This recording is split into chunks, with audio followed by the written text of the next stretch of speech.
Saya Vincent Yusdasito dengan NIM 56 2020 022 dari D3TI dari Universitas Kristen Satyawacana. Pada video kali ini saya akan meresum beberapa materi yang sudah saya sampaikan pada video-video sebelumnya, dan berikut video kali ini. Pada bab pertama, komputer awalnya merupakan sebutan bagi para pekerja komputer, namun sekarang ditujukan kepada alat yang digunakan untuk pekerjaan tersebut, atau sekarang disebut sebagai sistem informasi, karena tidak hanya untuk keperluan aritmatika saja. Komputer terdiri dari hardware, software, dan brainware, sehingga menghasilkan sistem kerja yang saling terhubung. Lalu PC merupakan komputer yang dipakai untuk pekerjaan rumahan. Sistem kerjanya yaitu mengolah dari data input menjadi data output.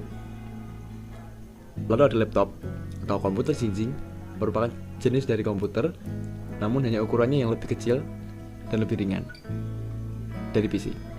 Sistem kerjanya sama, namun laptop menggunakan baterai untuk sumber dayanya, dan baterai ini dapat diisi ulang. Lalu ada server. Server adalah sistem komputer khusus berupa penyimpanan data, biasanya berisikan dokumen, memiliki software dan hardware khusus, serta berfungsi sebagai resource, service, dan control traffic data. Dan yang terakhir ada perangkat jaringan komputer, merupakan perangkat yang berfungsi untuk menghubungkan dua atau lebih komputer yang nantinya dapat berbagi data. Lalu lanjut untuk bab kedua. Pada bab kedua yaitu hardware. Hardware merupakan salah satu komponen dari komputer. Hardware ini sifatnya nampak dan dapat kita lihat, bahkan kita sentuh. Hardware bekerja sesuai perintah atau biasanya disebut instruction set. Lalu ada macam-macam dari hardware. Yang pertama ada unit masukan, memberi perintah inputan. Contohnya seperti mouse, lalu ada keyboard, lalu ada unit pemrosesan. Unit pemrosesan berfungsi untuk mengolah data dari inputan.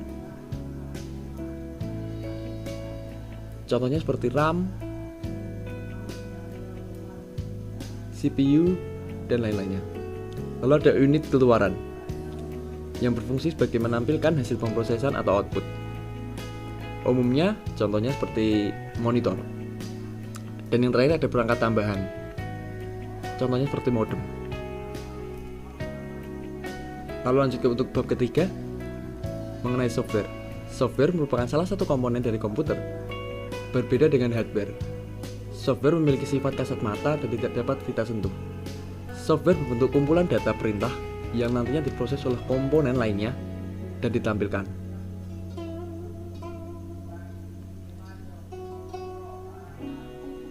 Atau biasanya kita sering sebut yaitu bahasa pemrograman. Itu adalah salah satu dari software. Lalu dari contohnya, beberapa dari contohnya yaitu yang pertama ada driver atau pengendali piranti, merupakan software yang berfungsi mengizinkan antara sistem komputer dan dengan hardware. Lalu ada aplikasi, merupakan software yang diciptakan guna membantu mempermudah pekerjaan pengguna. Lalu ada sistem operasi atau OS, memiliki fungsi untuk mengelola hardware dan software atau sebagai perantaranya. Contohnya seperti DOS, Windows, Linux, dan lain-lainnya. Dan yang terakhir ada utilitas. Utilitas merupakan software pembantu proses penting seperti proses analis, proses konfigurasi, dan proses optimasi. Contohnya seperti antivirus, kompresi data, pemilihan data. Lalu lanjut untuk bab keempat, mengenai brainware. Brainware merupakan bagian dari komponen komputer juga. Brainware ialah kita sebagai pengguna komputer yang menjalankannya. Terbagi dalam beberapa bagian, di antaranya seperti programmer atau ahli dalam bahasa pemrograman, biasanya membuat aplikasi atau perangkat lunak. Yang kedua adalah sistem analis, bertanggung jawab dalam analisa kebutuhan software yang akan dibuat dan juga menjadi perantara antar pihak konsumen dengan perusahaannya. Lalu ada network administrator, bertanggung jawab dalam pemeliharaan perangkat keras dan perangkat lunak. Database designer, bertugas untuk mendesain database. Dan yang terakhir ada technical support, merupakan teknisi atau yang memberikan layanan kepada klien yang mengalami masalah di bidang komputer. Lanjut, bab kelima mengenai komputasi awan. Komputasi awan merupakan proses pengolahan daya komputasi melalui jaringan internet. Sistem Android merupakan sistem software untuk perangkat mobile yang mencakup sistem operasi, middleware, dan aplikasi kunci. Lalu bab ke-6 mengenai UU ITE. UU ITE merupakan suatu aturan hukum yang ada pada teknologi. Di antaranya seperti hukum pornografi, asusila pada medsos, transaksi elektronik ilegal, dan hal-hal yang merugikan suatu organisasi atau perorangan tertentu. Sedangkan UU ITE di Indonesia sendiri, UU ITE ditetapkan pada tahun 2008. Cyber law adalah aturan atau legalitas yang mengatur semua kegiatan di internet, termasuk ganjaran bagi yang melanggarnya. Dan untuk UU ITE yang ada di luar Indonesia, kita mengambil contoh yaitu Singapura. Di Singapura, UU ITE di sana lebih memfokuskan pada transaksi elektronik dikarenakan Singapura mempunyai misi untuk menjadi poros atau pusat kegiatan perdagangan elektronik internasional, di mana transaksi perdagangan yang elektronik dari daerah dan di seluruh bumi diproses. Lalu lanjut untuk bab 7. Komputasi mobile merupakan sebuah teknologi yang dasar pembuatannya adalah device yang mampu mengikuti pergerakan setiap manusia. Maksudnya adalah kita sebagai user dapat menggunakan teknologi meski kita bergerak maupun berpindah tempat, dan tetap dapat terhubung meski jarak yang sangat jauh. Lalu ada sistem as a service atau SaaS, merupakan suatu perangkat lunak yang berfungsi sebagai layanan online. Singkatnya, pengguna hanya perlu mengakses internet untuk menggunakannya. Untuk datanya akan langsung disimpan oleh sistem, sehingga pengguna tidak perlu memikirkan penyimpanan data tersebut. Dan ada juga infrastruktur as a service atau IaaS, merupakan suatu perangkat lunak berbasis server fisik dan virtual server. IaaS dapat menyediakan layanan yang bersifat seperti memori, hard disk, dan jenis server tertentu. Lalu bab 8 menyangkut game. Game atau permainan merupakan suatu kegiatan atau aktivitas yang memiliki suatu aturan di dalamnya guna mengatur atau membatasi aktivitas dari pemain. Sejarah dari game bermula dari tahun 1966.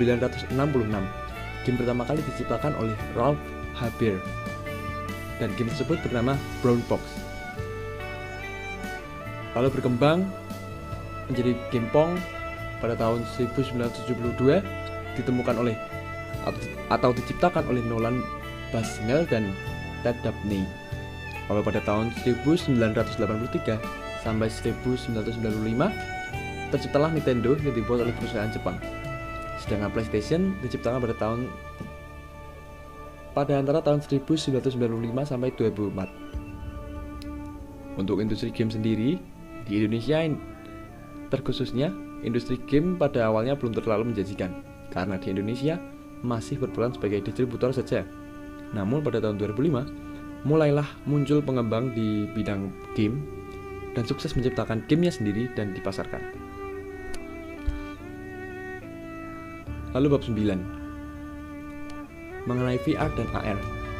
Yang pertama ada VR atau virtual reality, merupakan teknologi yang dapat membuat penggunanya merasakan serta berinteraksi dengan suatu lingkungan yang ditampilkan oleh komputer khusus. Ditampilkan secara 3 dimensi dan membuat seperti nyata. Sedangkan AR atau augmented reality, jika VR menggantikan kenyataan sepenuhnya, AR hanya sekedar menambahkan atau melengkapi kenyataan. Cara kerjanya yaitu dengan menggunakan alat bantu khusus. Nantinya akan menggabungkan secara real time terhadap suatu objek digital lalu memproyeksikan objek tersebut di dunia nyata. Biasanya bentuk tersebut bisa berbentuk 2 dimensi maupun 3 dimensi.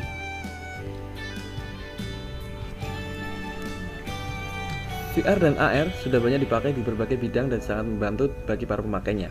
Di antaranya seperti di bidang pendidikan, militer, kesehatan, dan permainan atau game. Sekian video pada kali ini. Terima kasih bagi yang sudah menonton dan semoga bermanfaat semua dan salam sehat.